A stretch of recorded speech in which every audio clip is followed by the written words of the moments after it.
Hello, my lovely wrestling fans. It's Kata from wrestling-infos.de here.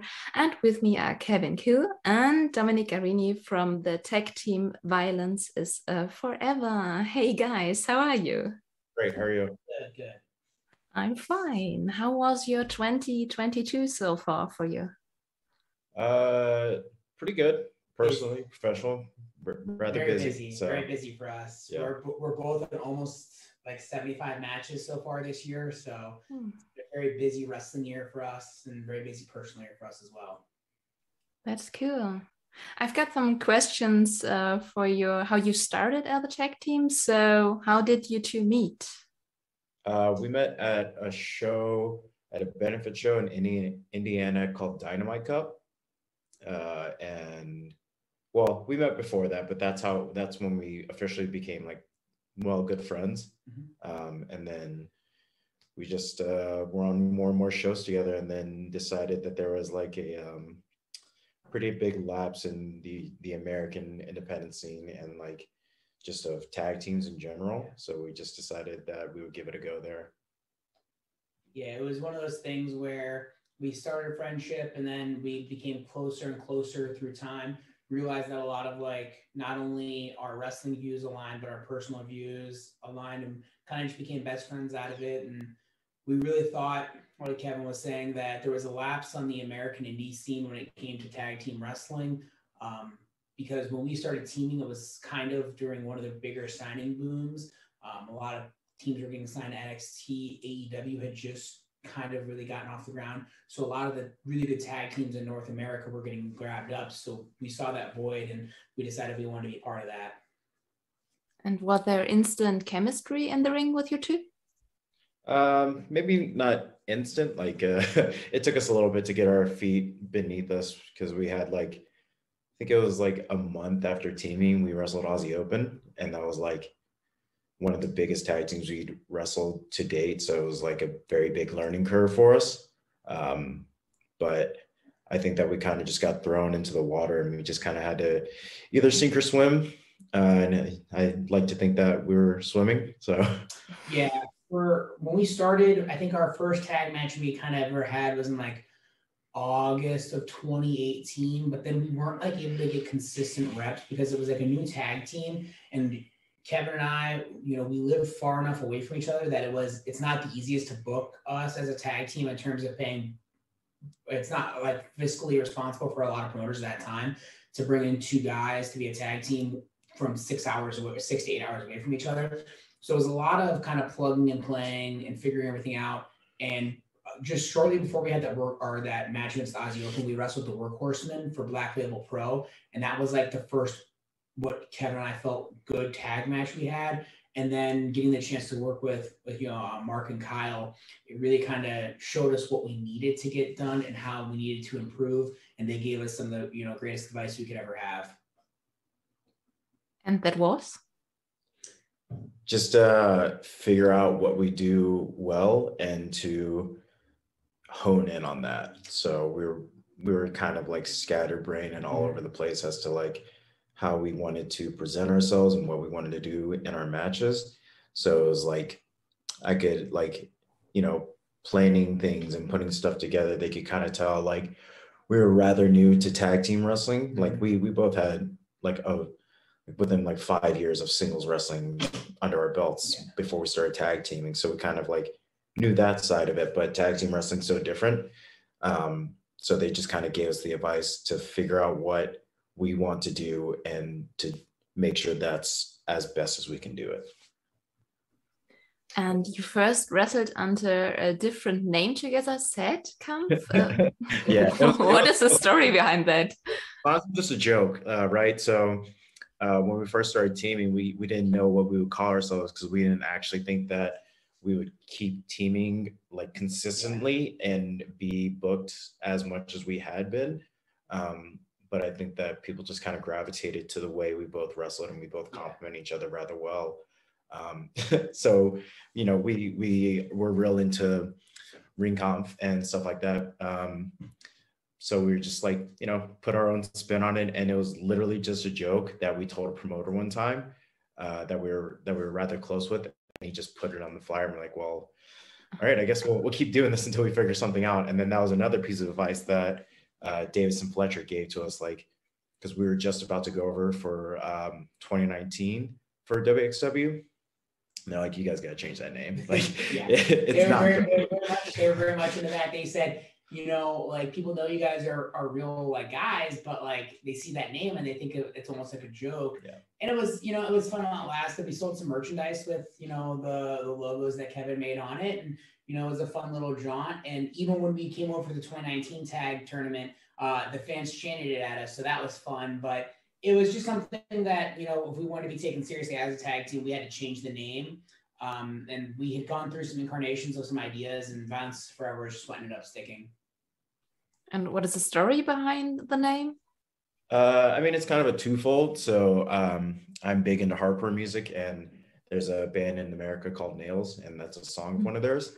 But it kind of goes along with how our styles are in wrestling, where we're rather bruisers as we wrestle, and submission based as Dom is, and I've become. So it's just kind of like people see our matches as being a bit more violent. So we just figured might as well just keep going with it, because we're just going to keep being violent. So you both have a martial arts background, right? Dom has more of a legitimate one. I did Taekwondo when I was younger and stuff like that, but. Yeah, so I have a background in Brazilian Jiu-Jitsu. Before I got into the pro wrestling world, I was very active and competitive Brazilian Jiu-Jitsu. I've had like over 200 competition matches. I was ranked top 10 in the world through the IBJJF and their Nogi rankings at one point. Pretty much before pro wrestling, my life was competing in jiu-jitsu. And then I kind of just transitioned it over to pro wrestling, which was my first love. As a kid, like, I loved pro wrestling more than anything. And then, like, I got to American high school systems, and pro wrestling wasn't cool in like 2005 anymore. So I kind of fell into like the amateur wrestling team and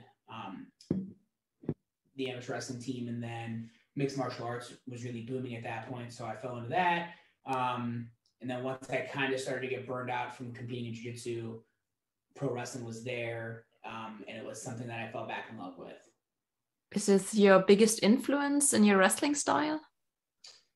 It was, but I was also trained by Johnny Gargano and Candice LeRae. So they taught me very early in my pro wrestling career to mix the amateur or the jiu-jitsu with the pro wrestling.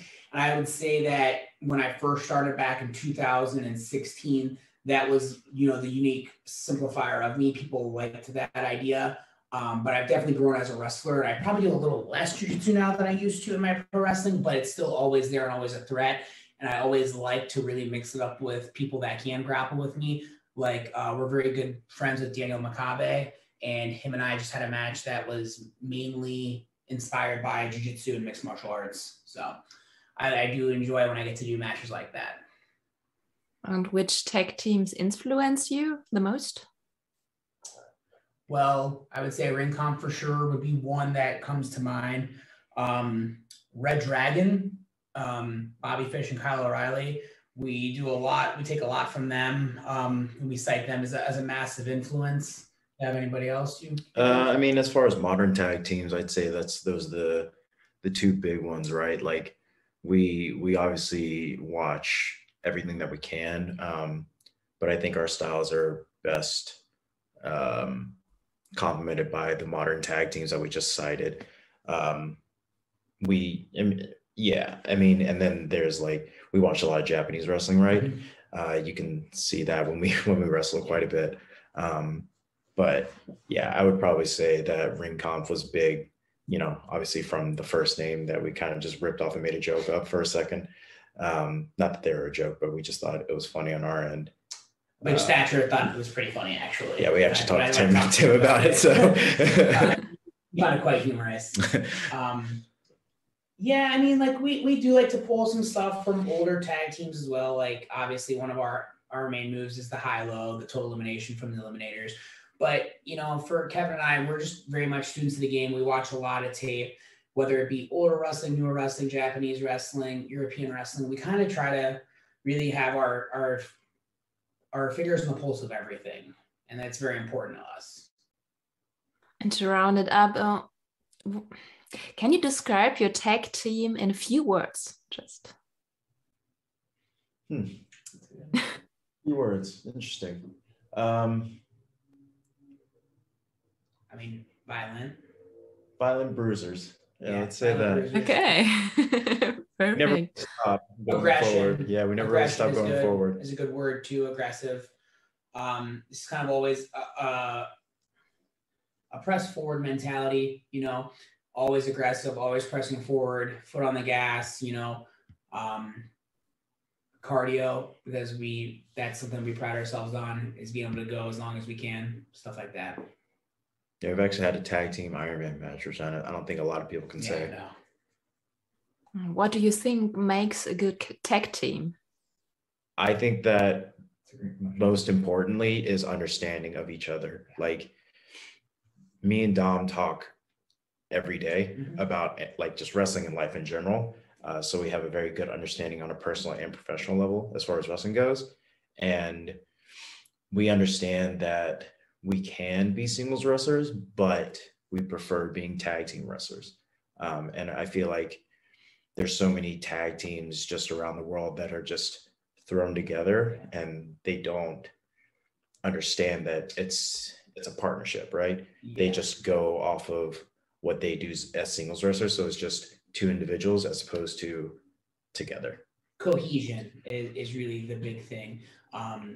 Because to me, good tag team wrestling doesn't mean one guy hits one move, one guy hits another move. You know, it's two guys working together to kind of create that painting. I took a seminar with a pro wrestler, and he talked about how tag team wrestling is so much more unique than a singles match. In a singles match, you essentially have three colors to choose from when you're painting. You have like a red, a blue, and a yellow. Whereas in a tag team, and that's the two guys in the match and the referee. Whereas in a tag team match, you have four different wrestlers to choose from, so four different colors there, and the referee. So you have five different colors. So you can make a much more complete and full painting with tag team wrestling. And if I'm just using red here and blue here, as opposed to mixing them together to make a new color, it's not as, it's not as vibrant, cool, and you're not using all the resources that you have with you. Oh, interesting explanation. So, and soon you will come to Germany. What are you looking for in this year's WXW World Tag Team Festival? I mean, unfortunately, our first year we went out in the first round. This year, to my understanding, is a bit different, where it's a round robin tournament.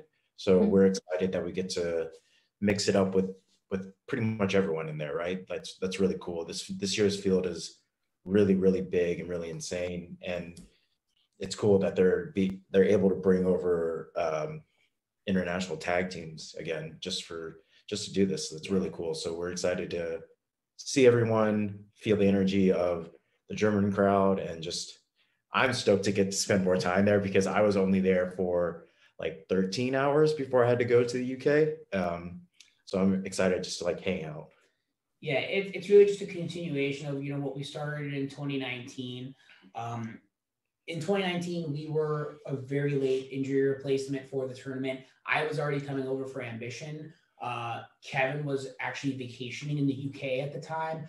And it turned out that 2019 tag tournament was like the most snake-bitten tournament of all time, with just injuries happening every other day. And it all worked out perfect that I was going to be over there. Kevin was going to be in Europe. So we got a last second spot in the tournament. So we're just really excited to have more prep time. We're excited, to have more than one guaranteed match, obviously with the round robin format. And we're really excited to, show, the European crowd and especially the German crowd, how we've grown since 2019. Some people would say that growth didn't really happen for a lot of people over the last couple of years because of the pandemic and, wrestling being shut down. But wrestling only shut down for Kevin and I for a few months, and we were right back at it. We were working, and during the pandemic, we talked every day. We were sending each other footage. We were saying, what can we do here? How can we do this? How can we get better? So I really think that we are two of the individuals that actually came out of the pandemic better than what we went into the pandemic with. Yeah, we reevaluated a lot about ourselves, right? Yeah. Like we both took our nutrition and our training styles a lot more seriously. I'm a lot different. I actually wear shoes now. My overall health. Yeah, we've just grown a lot, and I'm really excited for Kevin and I to show that growth over there. And I'm just really excited to spend some time, traveling. We weren't able to do international travel for over almost 2 full years. So the ability to go over there, we're going to go to the UK the week before. We're in Germany, so we're just really excited, to have a nice little European vacation, as some would say. And whom are the opponents you look most forward meeting in the ring? For me, I would say CDK or Abe and Irie. Yeah, for me, Abe and Irie are probably number one for me. Abe has a very similar grappling style to me. He's a legend in Japan for that grappling style, and the ability to test my grappling versus his grappling would be there. Plus, my surrogate wrestling father, Eric Stevens, would be highly jealous if I get to wrestle Abe. As well, I'm actually really looking forward to their version of Sanity with Eric Young and is it Alexander Wolf? Axel Tischer. Axel Tischer is what his name is. Axel, but I would be really excited to wrestle them. As Axel is an initial, ring comp member, so that kind of pulls that story of like our creation back together full circle. I just met Eric Young a couple weeks ago here in America doing an independent date, and he is very awesome. So I'd love to wrestle them. Plus, I know it's not the full Arrows of Hungary, but we'd love to maybe get that win back on the Arrows after they beat us in 2019. That was my next question. Are you looking forward for a rematch in the hopefully future? Yeah, absolutely. Yeah. We were hoping that, it was going to be full Arrows of Hungary, but injuries happened, and that's unfortunate. But we're really excited just to get in the mix of everything, right? Because it's so different than American wrestling fans. The European wrestling fans, I feel like, are just so much more with it. They're so much louder, and they have, the unique chants and stuff like that, which we were fortunate to be a part of. So just really excited for that. Yeah, every indie show in Europe is very interactive, loud chants and going on like that. And it's not quite like that in America, especially in a post-COVID world. Like Kevin and I were able to attend AEW's pay-per-view last night, All Out, and shows like that get very loud. But sometimes your run-of-the-mill indie show here doesn't get as rowdy as the stuff over there gets. So speaking about the differences, what do you like and dislike about the wrestling in Germany? I mean, it's hard, right? Because I've only wrestled there once for the tag tournament in 2019. So just perhaps Europe. Yeah, I mean, in Europe in general, I can't really say a lot of dislikes, right? Because I really enjoyed my time there, going to shows as a fan and as a wrestler.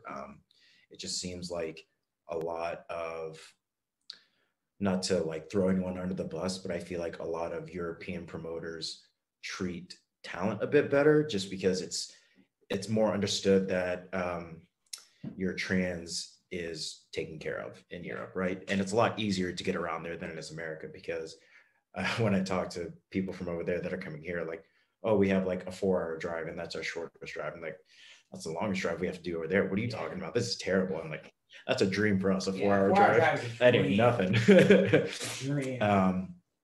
So I think that's a big thing that's different, that because a lot of promoters here, it's kind of like pulling teeth sometimes just to get like gas money. Because right now gas prices in America are pretty terrible. Like where I live in Chicago, which is a rather big metropolitan city, it's like $5 a gallon, something like that. And that's just for regular. So yeah, it's getting tough for traveling, and like airlines are shutting down flights because they don't have enough pilots to fly or anything like that. So it's just becoming harder and harder, and you can't really it's hard to take like a bus or a train from one state to another for your booking because they're so far apart, as opposed to over there, it's rather easy to take the train. The transportation systems in Europe are entirely more well thought out and better than here in America. In America, the transportation systems are usually kind of reserved for metropolitan cities, but like getting out of a metropolitan city to one place or another, it's a flight or a long drive. There really is no other option. Like the train system that that Europe has is entirely better than any kind of train system America's had. America is like very much like a "what are you doing for me now" thing, which is why I think the airlines took over and kind of killed the rail industry here. But another thing that we look forward to, coming over to Europe is just the interaction with the fans. Like last time they came over, they did so much cool stuff in addition to the tournament, the bowling tournament, like in the tag tournament. They did the bowling tournament, fans are right on top of the ring chanting always, there at every show. And, WXW does a great job. They put a lot into this weekend, so we have the tag league, you have Femmes Fatales, you have the We Love Wrestling Wildcard Edition. So they have so much cool stuff going on and so much incentive for fans to not only come out, but be interactive for all of those shows. A lot of people ask me what my favorite match I ever watched live was. And it comes back to being a tag league in 2019. I believe it was night 2. Bobby Guns wrestled Tim Thatcher. And it wasn't even like the match was great, but the fans in the arena were so amazing towards wanting to see Tim beat Bobby that it made the match that much better. So I think Kevin and I are definitely looking forward to getting that kind of environment and wrestling again in that kind of environment. I'm doing an AEW podcast, so I have to ask. You were on an episode of Dark Elevation, a 10-man tag match. How was your experience with AEW? It was quite good, actually. They treat everyone there rather well. Like, we never felt like we couldn't talk to anyone because we have so many friends there, and they were very accommodating to us. Like, hey, don't feel like you can't say hi to someone. Like, you can't say hi to CM Punk, you can't say hi to Chris Jericho. Like, everyone is very welcoming there, and that was super cool. But going back to that, it was very intimidating, just because we see Big Show walking around back there, Mark Henry walking around back there, and like, we don't want to step on toes because, like, who are we at the end of the day, right? Like, we're just there to do a job for them, right? We're not assigned talent there. So it was obviously we it was a rather short match, so we don't think that we got to showcase who we were as individuals, but that's kind of how it goes sometimes. Yeah, it's I talked with BJ Whitmer, who is a producer for AEW, when we did the match, and he was kind of like, "Hey man, sorry you guys didn't get more in." And the best line I said was, does an extra actor go up to Tom Cruise and say, "Hey man, can I have some lines in this movie?" No, we're there to do a job. We're there to work within their parameters, and I think in that match we did that. But we'd love another chance to work and kind of show what we can do, and show how we can be more beneficial to AEW. But that's one of those things that the more AEW continues to grow, the more the ROH brand continues to grow within All Elite Wrestling. It's hopefully something that we can obtain and do, because we do think that we are a top level tag team in the world of professional wrestling right now, and we think that we could offer a lot to their tag division. But it's all about time and place, and that's what wrestling is most important. It's about being in the right place at the right time. So talking about goals, what are your goals as tag team besides winning the World Tag Team Festival? I mean, quite honestly, it's been the mission since me and Donna first started, right? It's been that we want to make tag team wrestling relevant. I know a lot of people say it, but we really mean it. We're behind the scenes on stuff. Yep. We push for younger tag teams to get on bigger shows like we're on. Yeah. We just want to, because especially on TV, right? It's tag teams wrestling always just kind of like in the background. Like, sometimes they don't get as much time as like main event matches and stuff like that. But tag team wrestling is so much more interesting to me because there's 4 individuals in there at one time, and there's so many different stories and so much different drama that you can tell in one match. So we just want to make it relevant, honestly. FTR has done quite well with that. But I feel like they can only do it to a certain extent on the television product, but we're everywhere on the independent scene, right? So we want to be seen as just the best tag team in the world. Yeah, and like Kevin was saying, FTR has really raised the profile of tag team wrestling on the television level. And I think that we've done a lot of that on the independent level. IWTV is the biggest streaming service regarding independent wrestling in the world. We are 3-time defending IWTV Tag Team of the Year as voted by the fans. So clearly, there's something going there where they think we're the best. And our push over the last 2 years has been to get an IWTV World Tag Team Championship title introduced, which they just did. So our goal is to kind of really just continue the work that we've done. For us since 2019, it's all been groundwork of rebuilding the American tag team scene on the independent level. And I really think that even though we've gone and done our stuff as singles, people still see us as a tag team. And that's what we want. We want to be noticed as a tag team. And we want people to say, well, we want Balance Forever because they're the best in the world. And, on the independent level, I don't really think there's many that compare to us. And then it would just be, testing ourselves on a national level against teams like FTR, against Motor City Machine Guns, teams like that. And Team Filthy is making its way into New Japan Pro Wrestling. Do you plan to follow suit? Hopefully. Tom is a very close friend of ours. We speak with him quite often. We actually just saw him this past weekend, and we hope. New Japan's a big goal for us, just because we love Japanese wrestling. And just wrestling Japan in general. Whenever that can happen for us, because visas are a bit hard to come by these days, especially in Japan, because they're still so closed off. They literally just had fans be able to cheer at a New Japan show this past show, which is crazy. 30 months. So we're hoping that we can get over there. It's just we try not to dwell too much on that, right? We try to think about the present and what we can control now. Yeah, we're really good friends with Daniel Garcia from AEW, and I listened to an interview with him, and he had said that when he was chasing goals, he seemed to find less success than when he just let the goals find him. And I sent Kevin that quote, and that's kind of been like the second half of our year. We're really not actively chasing anything. We're kind of just doing our own thing and letting stuff come to us. And that's really how we look at it. When it comes to Team Filthy, we were kind of the original in MLW. Yeah. And then there's been about 9 million offshoots of Team Filthy. It's Tom's joke to us that there's 9 million different versions of this team. And, if New Japan were to see fit that we would fit that vision of Team Filthy for them, we would more than welcome it. And if all forbidden doors or whatever were open, what would your dream opponents be? Oh man, that's a good question. For a very, very long time, it was Red Dragon, Bobby and Kyle. But obviously Kyle, is going through, some injury stuff right now. So that one's kind of on the back burner. Yeah, if it could happen ever, Bryan Danielson and Jon Moxley, I think that would be absolutely incredible, because we pattern a lot of just what we love off of wrestling from Bryan Danielson, and